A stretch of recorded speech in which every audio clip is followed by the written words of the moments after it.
Bonjour! Dans cette vidéo, on va voir un article de Alex Toric qui nous parle du syndrome de l'imposteur, avec 5 conseils pour s'en débarrasser.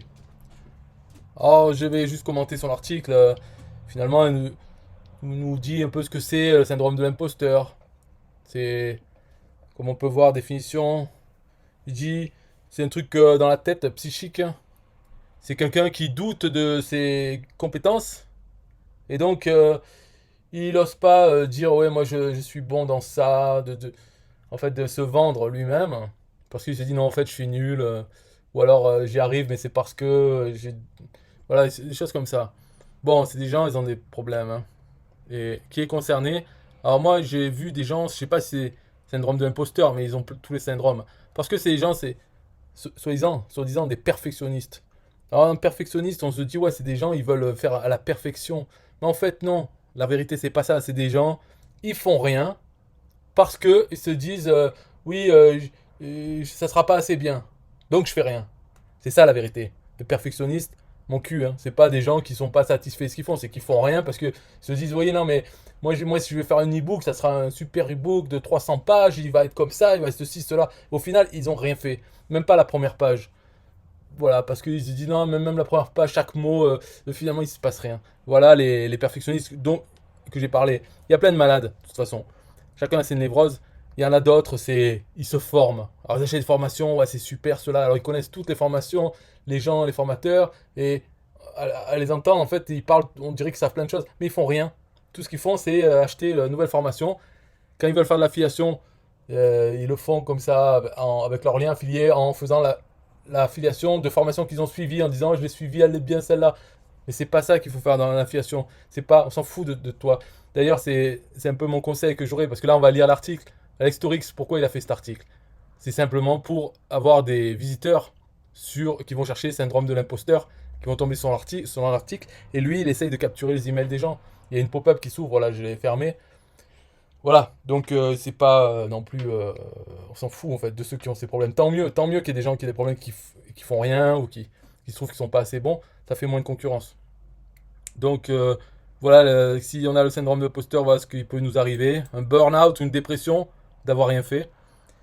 Et enfin bon, toute bonne connerie. Qui c'est qui peut l'avoir? Bon là il dit des trucs. Mais vous inquiétez pas parce qu'il y a 5 conseils pour se défaire de ce syndrome. Listez vos preuves de réussite par le passé. Comme quoi vous avez réussi. Moi, je suis pas sûr que ça aide parce qu'on peut toujours trouver enfin, des raisons pour lesquelles on a eu du succès. Par exemple, ouais, j'ai été premier de ma classe. Ouais, mais tous les autres, c'était des ânes. Donc finalement, être premier de la classe, mais dans une classe normale, j'aurais été moyen, voire le dernier. On peut toujours dire ça.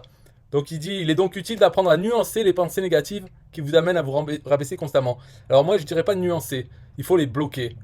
Voilà, moi c'est ce que je fais, hein, avec même les pensées négatives et même des pensées neutres ou positives, mais que par le passé, on sait que quand on a pensé à ça, si on continue à penser, on se laisse aller à penser à ces sujets, on sait où ça mène. Par exemple, par association d'idées, ça va nous ramener à quelque chose, une autre idée, qui finalement va ramener à quelque chose de triste. Donc dans ce cas-là, quand on sait que ce sujet, ça amène à ça, il faut s'interdire d'y penser. Et ça, c'est facile, on peut pas dire j'ai pas le contrôle de mon cerveau. On a le contrôle. Quand on a une idée comme ça, qu'on pense à ça, on se force en pensant à autre chose, en choisissant des idées qu'on sait que ça peut être neutre ou positif. Donc il y a certaines, même des choses qu'on a déjà pensé, on a fait le tour, mais on sait que si on se force à penser à ça, ça n'ira pas vers le négatif.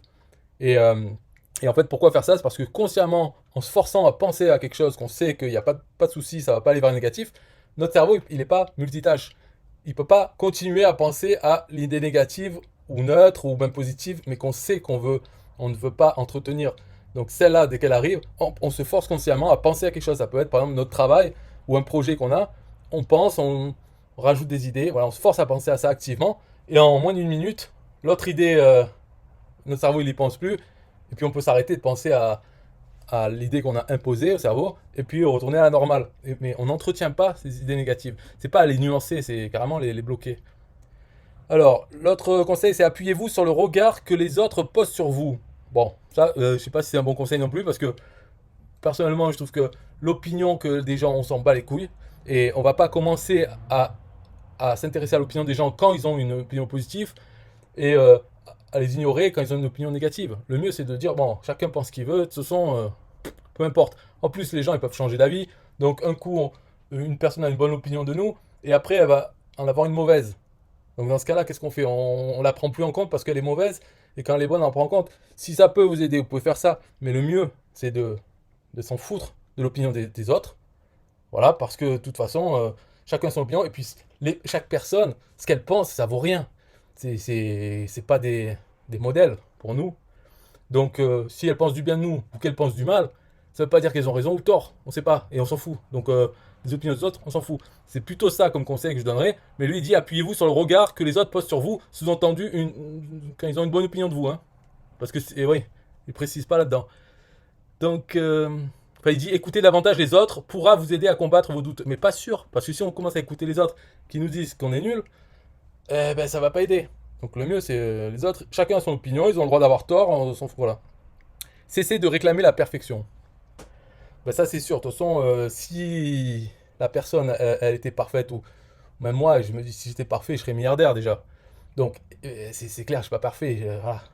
D'ailleurs, ça va nous amener à la vraie solution pour lutter contre le syndrome de l'imposteur. Mais là, je sais pas s'il va en parler. Ne vous comparez pas aux autres.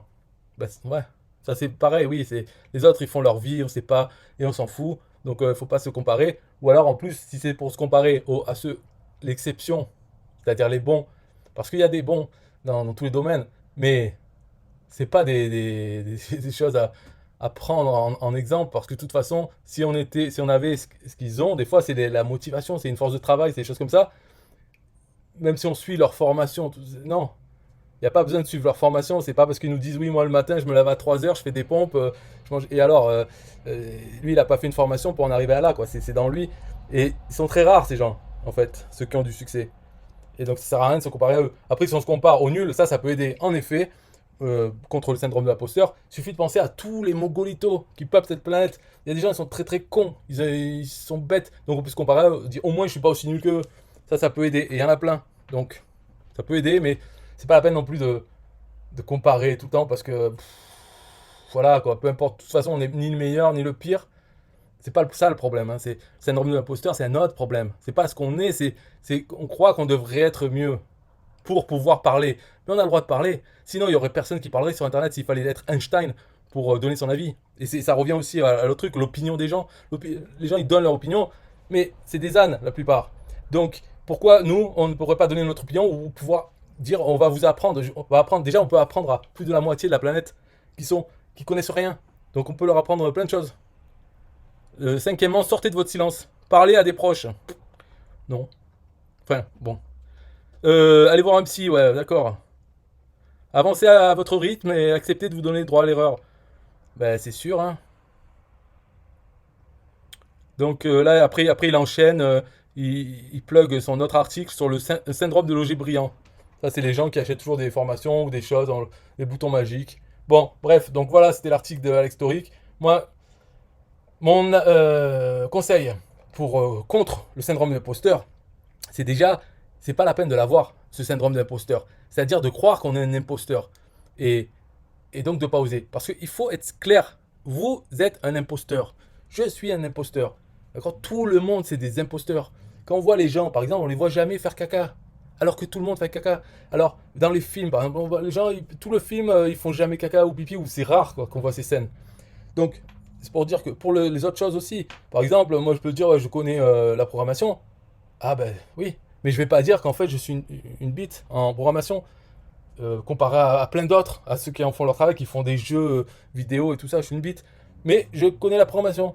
Et je m'en sortir, je fais des copier-coller sur Internet, je me débrouille, j'ai fait des sites, voilà. Donc je suis programmeur, si on me demande c'est quoi ton travail, je suis programmeur informatique. Voilà. Ingénieur, je peux dire aussi, même si j'ai pas le diplôme. Donc pour pas avoir le syndrome de l'imposteur, il faut déjà se dire on est un imposteur. Mais donc comme on est un imposteur, il faut faire le travail de l'imposteur, c'est-à-dire de dire moi je suis ceci, et on l'est pas. Et ben voilà, c'est tous ils font ça. Tout le monde. C'est le président de la République qui fait son intelligent, tout, c'est une merde.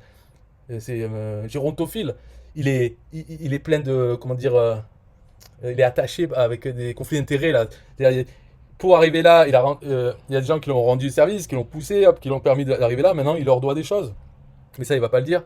Il dit, on m'a élu, on m'aime, c'est un imposteur. Donc, il faut assumer être un imposteur et bien le faire. Donc, il n'y a pas besoin d'avoir le syndrome de l'imposteur. C'est ridicule. Ça veut dire qu'en fait, moi, personnellement, je pense que les gens, même inconsciemment, s'ils croient qu'ils ont le syndrome de l'imposteur, en vérité, c'est parce qu'ils se trouvent des excuses pour rien foutre. Ou pour pas avancer, pour pas travailler. Ils disent, ah, voilà, c'est ça, en fait, la vérité. Hein. C'est des excuses pour rien foutre. Et pour ça, toutes les excuses qui peuvent sortir, moi, j'y crois pas. Donc, la seule excuse valable, c'est de dire, moi, je veux pas faire ça parce que j'ai la flemme, je suis un flemmard. Dans ce cas-là, ça, c'est une bonne excuse parce qu'on va pas dire, oui, mais même si t'as la flemme, ou on peut pas dire, non, c'est pas vrai, t'as pas la flemme.